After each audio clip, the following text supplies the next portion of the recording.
Guys, welcome back to the channel. Well, I'm going to show you a preview of the next project we're going to be doing here.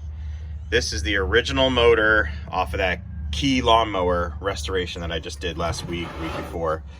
And what I'm going to do is, I'm not doing a whole rebuild on this, but I'm going to try to see if I can get it to run again. It's got some stampings on the side here, which is pretty cool. This motor was pulled off because it was running like a dog and we needed to get the mower back up quickly. So it's just been kind of pulled, and it's been sitting in this barn for, I'd say, the better part of 10 years, at least 8 years. It does turn over. I just pulled the plug out. It's I think okay. I think it will run. I'm going to do some basic bolt-ons just to see what I can do. If we take a look at just inside of the oil fill, give you an idea.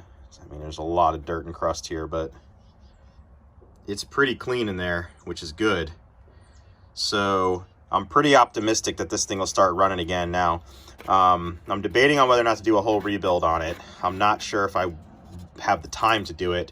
I might make it part of the video series here on the channel, but I wanted to give an overview. I did pick up a new carburetor. These are Chinese carburetors, and I know I've frowned upon stuff like this in the past, but this is going to be a budget build, and also a time build. I don't have a lot of time to do a whole rebuild on a carburetor, although I probably will do a video on doing the rebuild on the carburetor, but just not right now. Pretty simple carburetor. It comes with the new tube, the new suction tube and everything. This should be a direct, I'm hoping a direct replacement for this old nasty carb, which I'm sure is just crap. Here's the side-by-side. They're pretty identical. Obviously, this one uses all metal gears.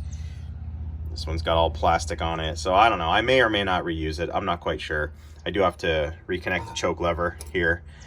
But so here's what I'm going to do. I'll give you the rundown. I'm going to put the new carburetor on it.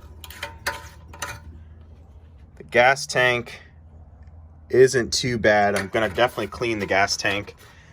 I'm going to put a new spark plug on it. I'm going to put a new coil on it. I'm probably going to put a new muffler on it. I remember this mower from back in the day, and this damn thing is loud. I'm in a residential area, and if I do put this on anything, I do want to quiet it down. I'm going to put a new air filter on it. I don't think this air filter's ever been replaced, or at least not since I've been maintaining stuff. I mean, that air filter's nasty. Get them out of there. Yeah, it's pretty bad. Yeah, so just do some basic bolt-ons here just to see if I can get this thing to run, and if I can, I'll clean it up a little bit, do a little lipstick restoration on it. It's not going to be a whole new, piston, rings, all that kind of stuff. I just don't have time. But it might be a fun video to do in the future. If you guys would want to see a full restoration of this motor, let me know, and I'll plan it and make it part of the build series here on the channel. But I just want to give a little overview here. It's Sunday. I'm going to go in and watch the race and hang out, but I wanted to show this. So any comments, questions, everything else, leave them down below. If you want to see a whole restoration on this thing, let me know, and I will plan for it. And if you have any suggestions on it, it's just old, and I just love to see this thing back in service again, and then maybe it'll make its way back onto that key lawnmower. We'll see. But yeah, thanks for watching. Subscribe.